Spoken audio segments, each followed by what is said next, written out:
Hello, everyone. I'm sorry for the delay in releasing an episode, but I had a busy week. It's my daughter's, first of all, this is Jim the Keys Bartender. Thank you for listening. My daughter's spring break. And Monday, the wife had her. Tuesday, I decided to take her to, and which she asked, to a museum up in Miami, which we have a lot of material for. And I'll be able to post a picture, maybe some more pictures. I'll post pictures on my Facebook page of our trip to the Patricia and, what's the name of that? Philip and Patricia Frost Museum in Miami. A wonderful museum, but I'll go in more detail. So you heard prior in different podcasts or episodes that a lot of times one of the things I miss about the big city is museums and restaurants, the assortment of different ones. We have some small museums down here and stuff like that, but mainly it's more fishing, diving, sailing, boating, just beautiful outdoor stuff, which there's a lot of stuff in Miami.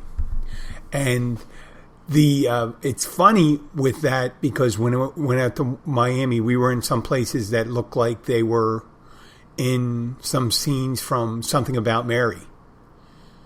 And so whenever you want to do anything different, you just want to get off the island, it's always a good idea. There's a couple museums in Miami that I'd like to go to. And next month, or I think it's May, they have the Immersion Van Gogh experience, I think it's called, where they're just projecting all these imageries of Van Gogh paintings. Van Gogh. I had a woman who lived in the Netherlands correct me. It's Van Gogh. And I also want to say hello to two listeners that have been coming in to the Catch, and that's Jen and Desiree and Jen, two beautiful women that are staying here for the next couple months. And we're happy to have them. I just want them to know I don't really mind them staying late. They always say at the end of the night when I'm wrapping things up and doing things at close that I want them to leave, but I don't want them to leave. I like having them around. So, hello Desiree, hello Jen. You're always welcome. Okay, the trip up to Miami. It's always something. We're on an island. The nice thing about being on this island is we're 25 miles from, if we're taking where I live right now, I'm about 26 miles from the mainland. Even though the line may start at mile marker 113, maybe 11 miles north. It's mainly marshlands once you leave Key Largo proper and cross this bridge called Jewfish Creek Bridge, and you get on the overseas highway going to the mainland. There's about, I guess it starts at 109 over the bridge, and it's about 17 miles through the kind of swampy marshland until we get up to Florida City. And then you got another 20 miles till you hit Miami proper. So a lot of times when you want to do something, it's a day. It's not something you just shoot up for an hour. You can do that, but you try to make the most of it. So we were doing that, and we get up early. My daughter was keen on it, which is, I appreciate that because, when your 14-year-old daughter tells you she wants to go to a museum, that's just music to my ears. It's just music to my ears. I love hearing that, and I'm happy to do it. And I like museums myself. So you do the normal thing, book tickets online. They have one of those 360 theaters where they do a 20 to 25 minute long. Oh, you may hear that.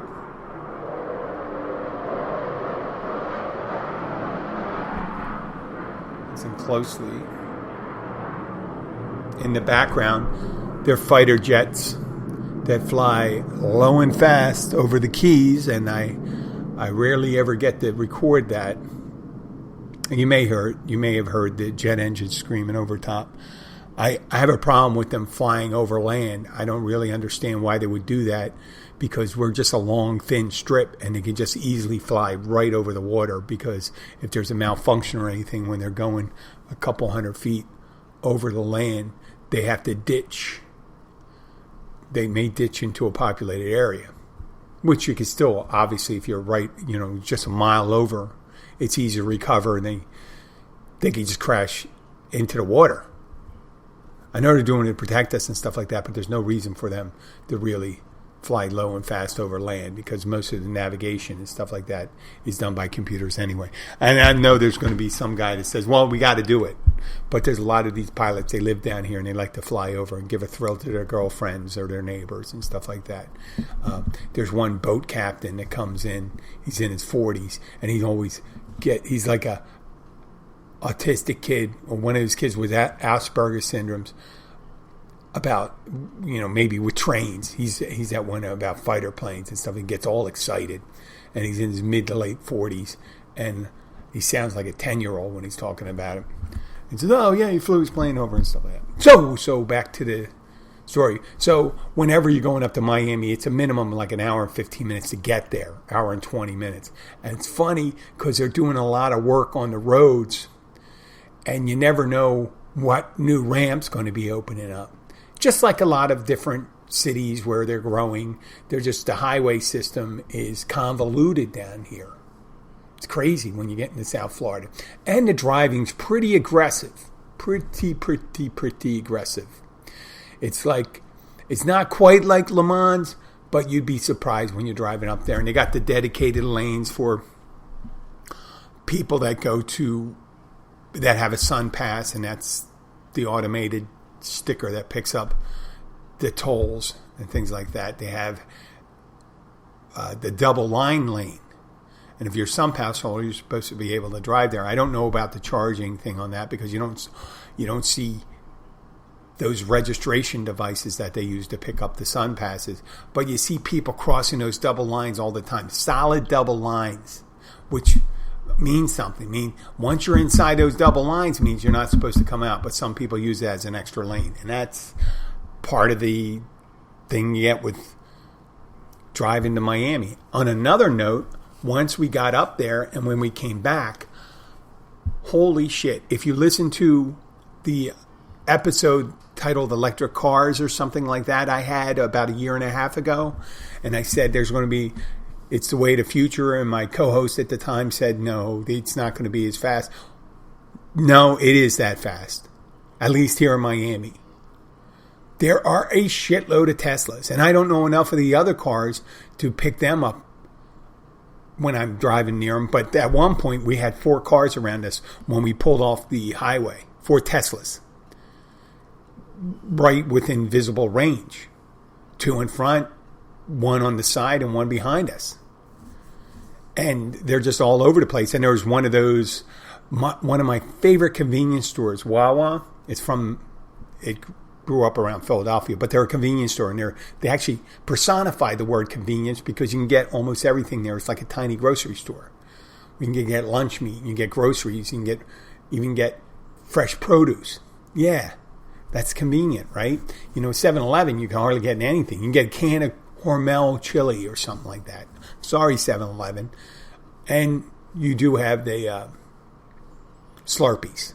So I guess that's a good thing too. So we're driving by the Wawa, and they are, with the eye to the future, they had an 8-bay or 8 parking space electric car charging area, and you just see Tesla after Tesla. They're all booked there. And I guess that's travelers coming in. You see it more and more. Obviously, the public's down here, obviously. One you're going to know, obviously. The public's down here, they got about 8 charging stations, 8 charging areas or places down here. So, that's very convenient. That's very convenient to have that when you're at the Wawa, and it's a great business move. But they still have the gas station too, which I think eventually they probably have an eye to eventually reducing the size of the gas station in the future, because gas stations, you have those environmental rules when you're digging up the tanks that it makes it very hard for people to convert gas stations to other properties, depending on how the tanks around underneath the ground leaked or not. So I'm getting caught up in the minutia. So we're driving up there. We give ourselves an hour and a half because the museums, we leave at 8:30 and we get up there. And it says it's going to take about an hour and 15 minutes. And it does. But it's funny with Google, they've got these extra lanes opening up. And I kind of I guess I went too far to the left. And I had my daughter doing the navigating, but it wasn't her fault either. And I was wearing my sunglasses. I wasn't looking. I was just telling her to read off to me. And I probably wouldn't even have picked it up either. And I got up earlier, so I had to end up driving a little further through Miami. But once you get there, it was great. And the museum, that's what I want to talk about for a little while. It was incredible. So we went to one of the 360 displays, whatever. They got these 3 or 4 different shows they put on, movies. And this one, I picked the one that was narrated by Liam Neeson. It was about Earth. It was more the internal workings of Earth and how the magnetic field protects us from radiation, how the sun protects us, the solar system from... And it's just all a bunch of stuff. But starting from the get-go, the credits, when they open up, right before, there's a 4 or 5 minute display before the credits, and that was incredible. That was probably the best part of it. I mean, even though the 25 minute documentary was wonderful, the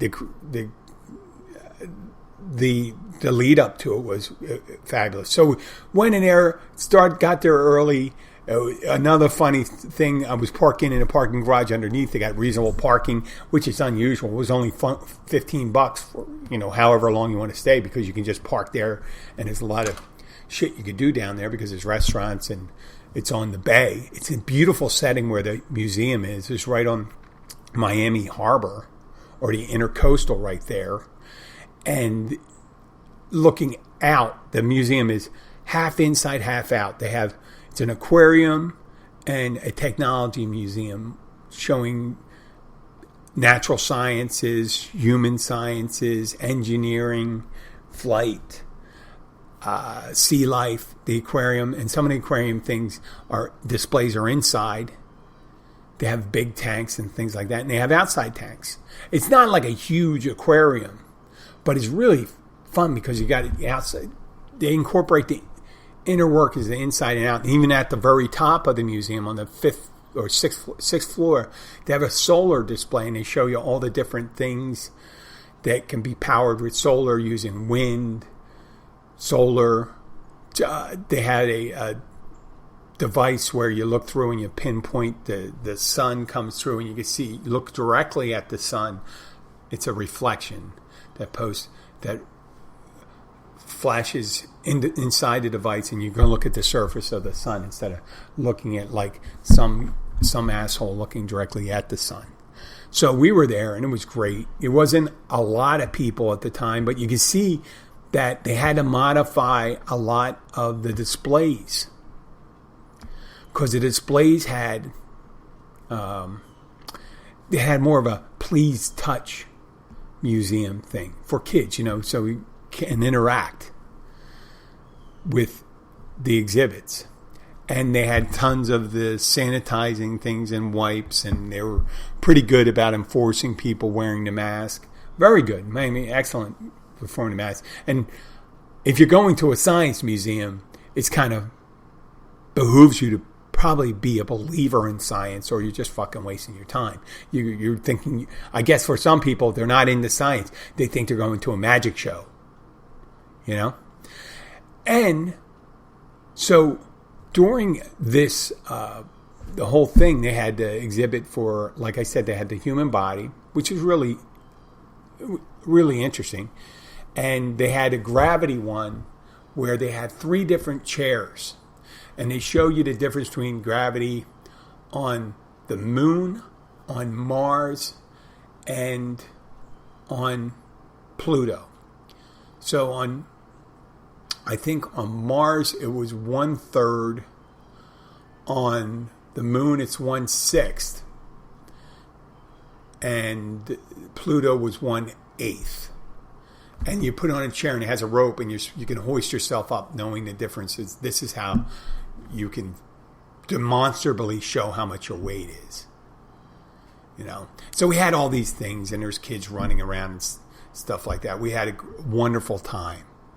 But there was a section in there which was the engineering and design section. And they had some puzzles and stuff like that. But they also showed the changing technology. They didn't show necessarily new stuff. They just showed the progression of some older things. And they had like toasters, a ticker tape, coffee machines, and things like that. But it was funny. The things that probably would really set the kids off if you put like radios, TVs, phonographs maybe. That they didn't have a Victrola and then a hi-fi and stuff like that. And even though some kids know that, someone bought my friend of my daughter bought her a turntable for vinyl, so they know what that is. And I didn't even know till recently what the microscopic section of the grooves in a record looked like, and that was very interesting. But I don't want to get stuck on it. But it would have been interesting to show the phones. If they had showed the development of phones, what it looked like, and how you would use it, and how would you click the handle. I kind of know that. It's funny because if you think about it, 1876, right around 1876 was the development of phone, Alexander Graham Bell. The reason I know that is because he displayed it at the Centennial Exhibition in Philadelphia in 1876, the telephone. And they had the two-piece telephone. You had the earpiece and you had the table, the bigger part that had the microphone and the handle that you would kind of click to get the operator.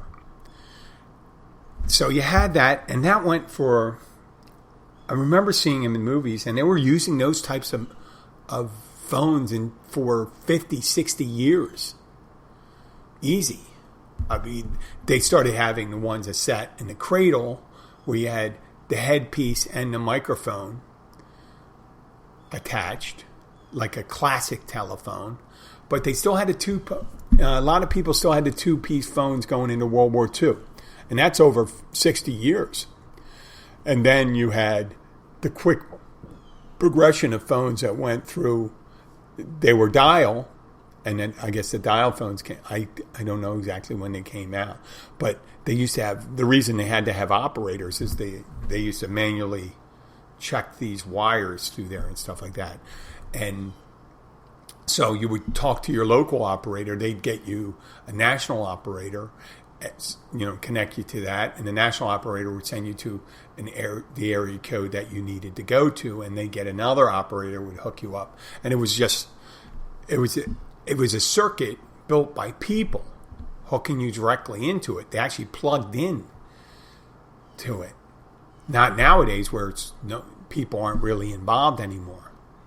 Then this is going to get to the second part of the show. I'm going to pause it right now. We'll be right back.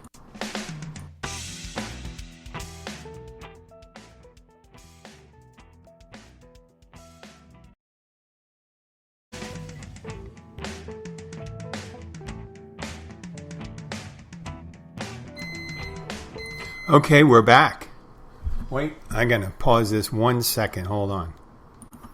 Oh, you know what's so funny? Because to introduce what the segue was going to be, I was going to call this Old Timey Man and Future Girl, how I was trying to explain to my daughter how things used to be.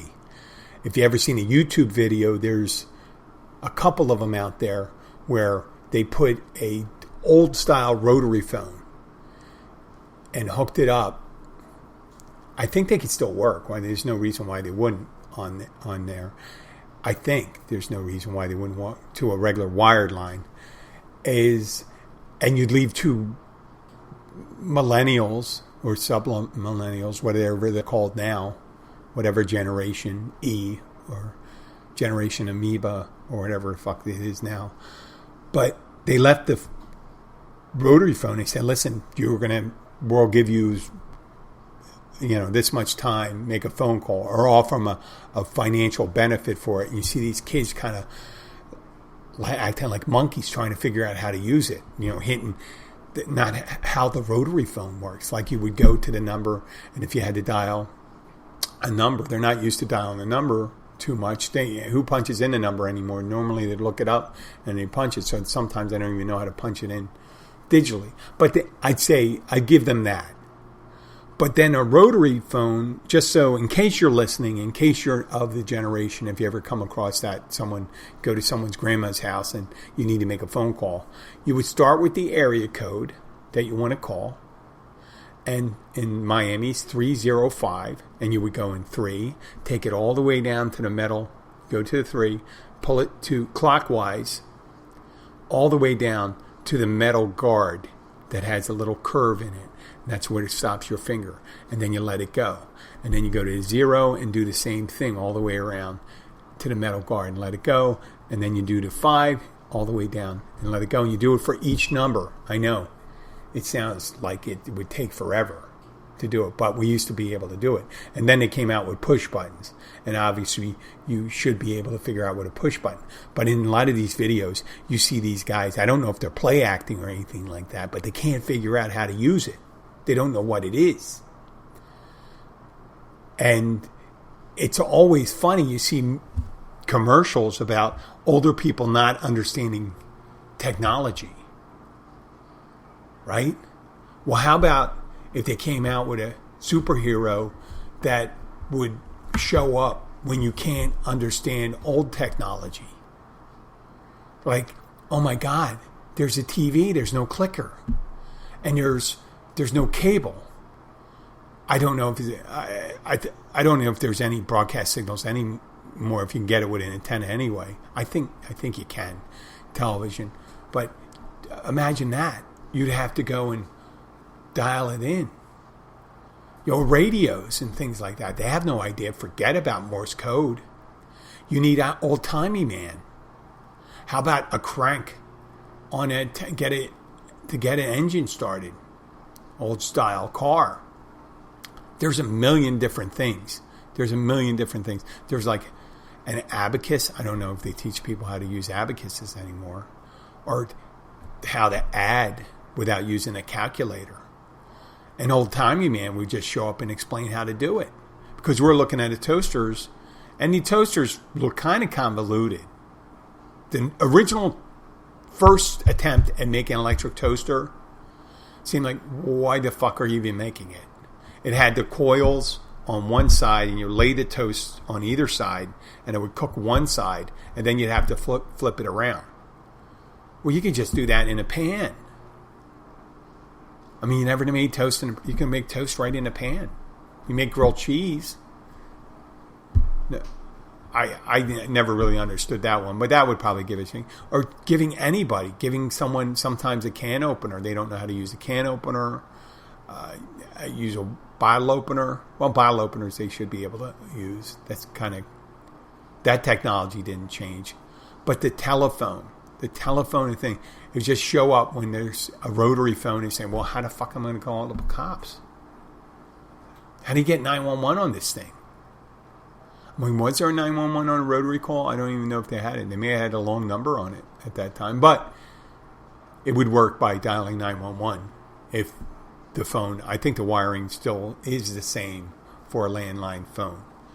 And there would be a very, it would be someone like me when you think about that. And it'll come as things go on, as self-driving cars show up. How are people going to be, how they're going to issue a test for driving? What do you need to know if your car is superior to you at everything? Not at the moment, but in a couple of years. And what happens when there's a failure in that technology? When you have to drive yourself. Like using a map. Talk about using a map. That was a useful skill. You had to know your directions. You had to know from north, east, south, west. If you're going the wrong direction, you have to You got to look at the map. It doesn't tell you how far it is. They had a key on the bottom. 1 inch equals 5 miles. And so you see that, and you see little routes coming off it and stuff like that. They do show the routes now, but using a map, very, very tricky. Very tricky for people that don't know what it is. When you would go in and you look up in the big city maps, they'd have a key at the end or at the appendix where you look up the street, and it have a grid system. One side, one on the top, it would be number, I think, number up top, and letters on the side, and it would give you the grid where the street falls in, and you look it up. And I used to use that all the time when I was delivering pizzas or flowers. It was crazy. You have to go and figure out. You get 20 deliveries, and you have to think, well, this is here. What's the easiest way to get it? And you have to think it in your head. Now they have software apps. This is where Old Timey Man screwing up, right? You fucking use it software. It's an app or it's software. But let's say an app. And you plug in a bunch of addresses, and it'll tell you which one's the best. Now, which route is best? Which one to go to first, second, third, fourth, fifth, sixth, seventh? And that was always the thing that saved you time. You have to think about one-way streets, where to turn. This is a small street.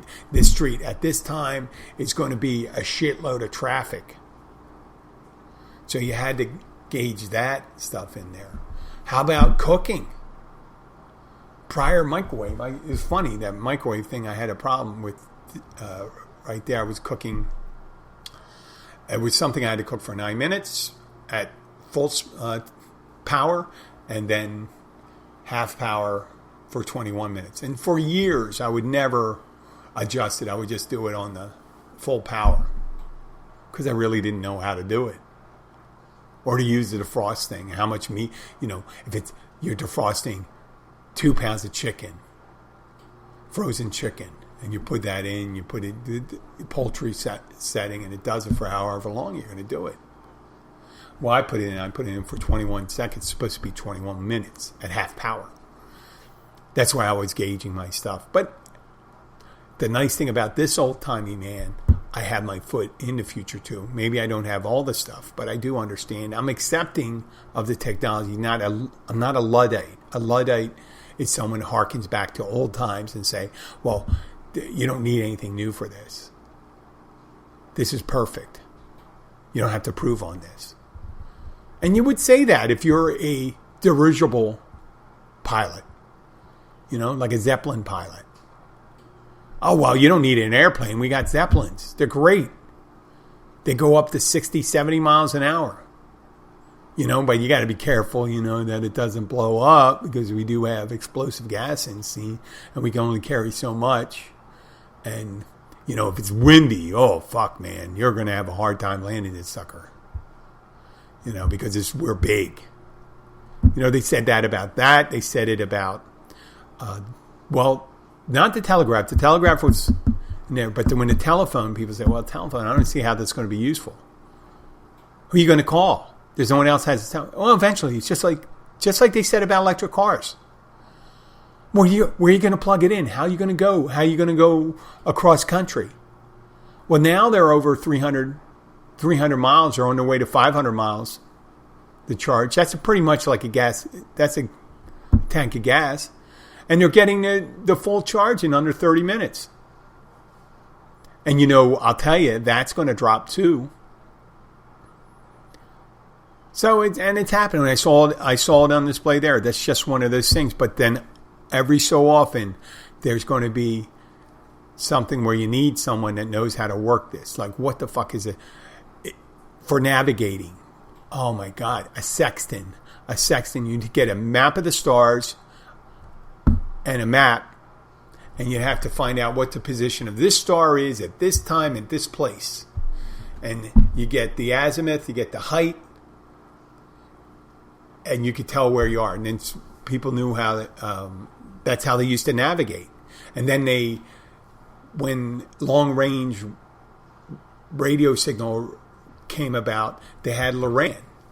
And Loran, you just get different signals coming from different antennas And the intersection of those signals would be the cross section of there to be 3 signals. And inside that would be your position, wherever they intersect. You write down the signal and the strength, and you draw the line, and that's where it would be. Now they have GPS, would tell you exactly where it is, because you have geosyncratic orbital satellites that'll give you constantly in contact where you are, any place in the world, within 10 meters. But what happened if there was a solar flare or something that occurred that just wiped out the satellites? And there's no radar. So then you'd have to navigate using a sextant. How many people know how to use a sextant? How about if we had to go, remember in Independence Day, the movie with Will Smith and Jeff Goldblum, where they had to send us a message that the aliens couldn't pick up. So they used Morse code, which isn't, they wouldn't have a problem. It's not hard. It's not a hard code to crack, Morse code. But I guess they weren't looking for Morse code. That made me think. If someone just said a standard Morse code signal to someone, they would crack it like that.